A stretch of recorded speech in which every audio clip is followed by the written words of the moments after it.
जय श्री कृष्णा दोस्तों। आज मैं आप सभी को एक सोने के पेड़ की कहानी सुनाने जा रही हूँ। अगर मेरी कहानी आप सभी को अच्छी लगे तो मेरे चैनल को सब्सक्राइब करें, वीडियो को लाइक करें और शेयर करें। चंदन नगर में दो बहनें रहती थीं। उनके माता पिता बचपन में ही मर गए थे। वह सब्जियों की खेती कर काम चलाती थी। बड़ी बहन रूपा बहुत समझदार और दुनियादारी वाली लड़की थी, जबकि छोटी बहन चंचल दयालु थी। अक्सर खेतों में एक खरगोश सामने आ जाता तो वो कहती, देखो दीदी, ये कितना प्यारा खरगोश है। तो वह नाराज होकर कहती, वह सब सब्जी कुतर कर खा डालेगा। कल इसके लिए चूहे मार दवा लाकर रखूंगी, जिससे खाकर ये मर जाएगा। तुम्हें जरा सी भी अकल नहीं है।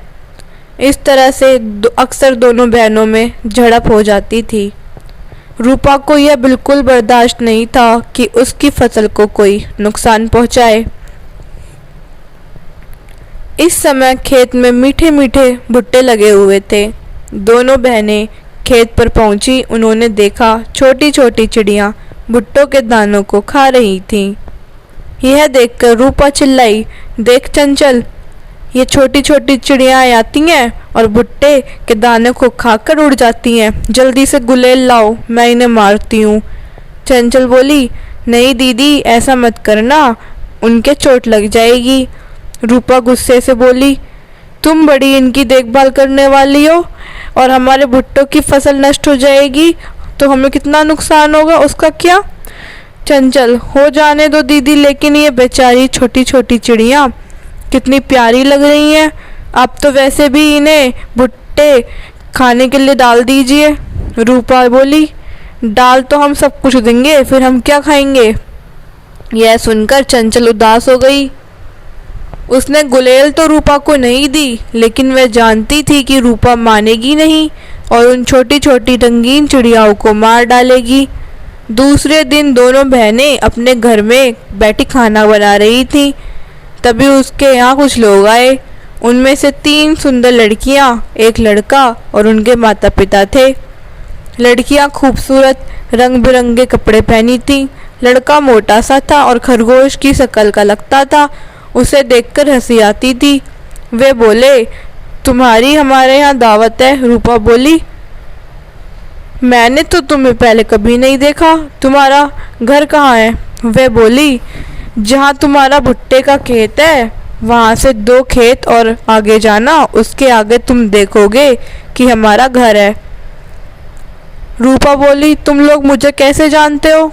लड़कियाँ बोली, हम आपको खूब जानते हैं, हम रोज आपको देखते हैं और हम आपसे दोस्ती करना चाहते हैं। अगर आप नहीं आएंगी तो हमें बहुत दुख होगा। इतना कहकर वह चली गईं।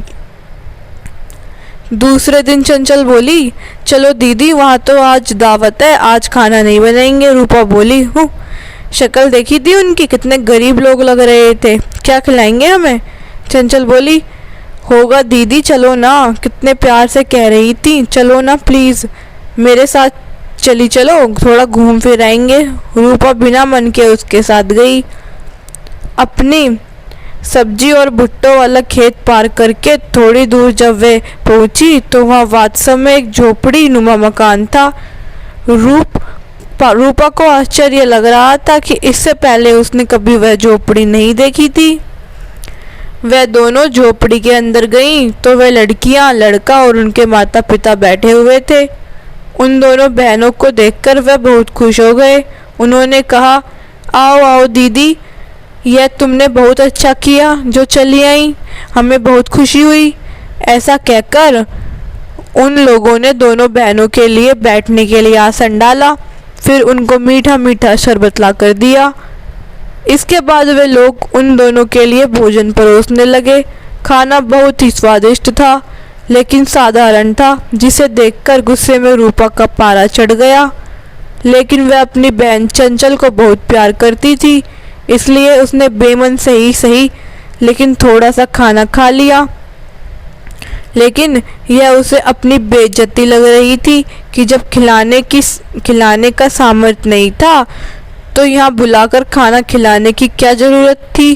वह बोली, यही रूखा सूखा खाना था तो क्या हम अपने घर ही नहीं खा सकते थे। मैं अपने घर को जा रही हूँ। यह सुनकर वह लड़कियाँ कहने लगी, दीदी यहाँ थोड़ी देर और बैठो, हम लोग बातें करेंगे, फिर बाद में जाना। रूपा बोली, मैं तो अभी अपने घर जा रही हूँ, मुझे अब 1 मिनट भी यहाँ नहीं रुकना। चंचल बोली, दीदी रुक जाओ ना थोड़ी देर, मुझे अच्छा लग रहा है। रूपा, तो तुम ही रहो यहाँ, मैं जाती हूँ, थोड़ी दूर ही तो है, चली आना। वे लड़कियाँ बोली, तो फिर रुक जाओ दीदी, हम तुम्हें उपहार देना चाहते हैं। ऐसा कहकर उन्होंने 2 पेड़ लाकर चंचल और रूपा को दे दिए। उन साधारण से पेड़ को देखकर रूपा और ज़्यादा नाराज़ हो गई। वह पेड़ को लेकर चली गई। अब चंचल उन लड़कियों से घुल मिल कर बातें करने लगी।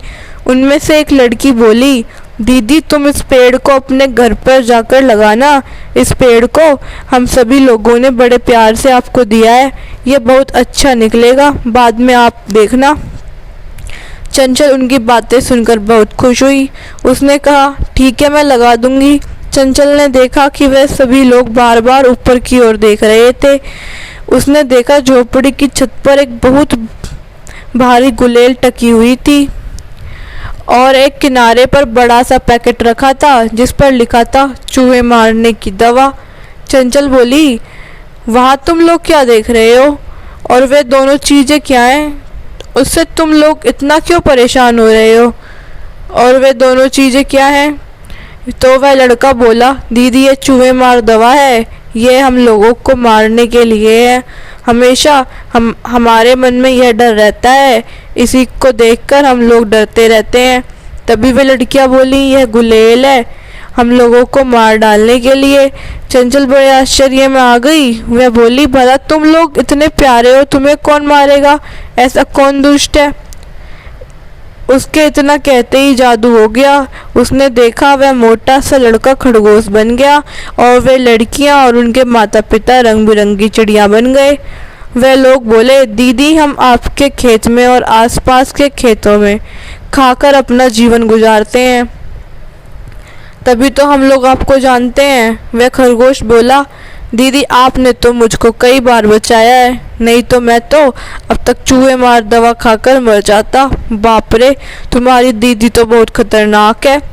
वह तो मेरी किस्मत होती है कि तुम बचा लेती हो, और मैं भी तभी वहाँ जाता हूँ जब तुम वहाँ होती हो। हाँ और क्या, वे लड़कियाँ बोली, मेरे तो एक बार पंख में चोट लग गई थी तो मैं तो बहुत दिन तक बीमार पड़ी रही थी, मुझे तो बहुत डर लगता है तुम्हारी दीदी से। इसके बाद वे सब लोग फिर से लड़के लड़कियां बन गए और चंचल को उनकी तकलीफ जानकर बहुत दुख हुआ। वह बहुत देर तक उनसे बातें करती रही। उसने कहा कि वह अपनी दीदी से कहेगी कि अब कभी भी गुलेल और चूहे मारने की दवा वहाँ मत लेके जाए। इस बात से वे सभी लोग बहुत ज़्यादा खुश हो गए। फिर वह अपने घर के लिए जाने के लिए उठ खड़ी हुई। वे लोग चंचल को उसके घर पहुंचाने आए। उसे घर के बाहर तक छोड़कर वो लोग वापस लौट गए। चंचल ने उस पौधे को आंगन में लगा दिया। उसने अपनी दीदी रूपा से पूछा, दीदी आपने वह पेड़ कहाँ लगाया है। रूपा नाराज होकर बोली, मैं उस पौधे का क्या करती, हम तो दिन रात पौधों का ही काम करते रहते हैं, यह कोई उपहार हुआ। मैंने उस पौधे को तोड़कर रास्ते में ही फेंक दिया। ये सुनकर चंचल को बहुत दुख हुआ। चंचल बोली, दीदी उन्होंने इतने प्रेम से दिया था तो आप लगा देती, उपहार की कीमत नहीं देखी जाती। अब रूपा को और भी ज़्यादा गुस्सा आ गया। वह बोली, तुम उनकी साइड क्यों ले रही हो, मुझे ऐसे घटिया और गंवार लोगों से बहुत नफरत है, मुझसे उनकी बातें मत करो। इसके बाद दोनों बहनें सो गईं। दूसरे दिन जब सवेरा हुआ तो एक नया नज़ारा था। वह पेड़ सोने का बन गया था और उसके पत्ते धूप में झिलमिला रहे थे। जैसे जैसे धूप बढ़ती जा रही थी वैसे वैसे पौधा भी बढ़ता जा रहा था। अब दोपहर तक उनमें सोने के फल लगने लगे थे। चंचल ने फल तोड़कर देखा, तुरंत ही नए फल आ गए। अब चंचल को यह बात पता चल गई कि जो भी वह फल तोड़ेगा उसकी जगह नया फल लग जाएगा। यह देखकर चंचल खुशी से नाच उठी। वह तुरंत ही वह फल को लेकर बाजार की ओर दौड़ पड़ी। वह बाजार में एक सुनार के यहाँ पहुंची। वहाँ उसने उस फल को दिखाया। उसने जांच करके कहा, यह तो बिल्कुल शुद्ध सोने का है, इतना अच्छा सोना तो कहीं नहीं मिलता। उसने एक भारी रकम चंचल को दी।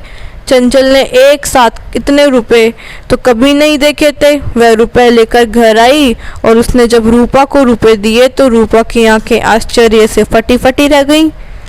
उसने सोचा कि एक फल के बेचने से इतने रुपए मिले हैं तो यह तो फलों का पेड़ ही है और लगातार फल लग रहे हैं, आगे उन्हें कितने रुपए मिलेंगे। और यह सब उपहार चंचल को उसकी दया के कारण मिला था। चंचल शुरू से उन जीव जंतुओं पर दया करती चली आई थी और उसने अपना मौका गंवा दिया। उसने तो अपना पेड़ ही फेंक दिया था। उसके अंदर कितनी नफरत भरी है। अब रूपा अपने आप पर पछता रही थी। उसने चंचल से कहा, बहन तू हमेशा सही थी, मैं हमेशा गलत थी। अब रूपा भी बदल गई थी। वह भी बिल्कुल चंचल की तरह हो गई थी और अपने खेत में जीव जंतुओं पर खूब दया करती थी, उनको खिलाती पिलाती थी। तो दोस्तों, अगर आप सभी को मेरी कहानी अच्छी लगी तो मेरे चैनल को सब्सक्राइब करें, वीडियो को लाइक करें और शेयर करें। धन्यवाद।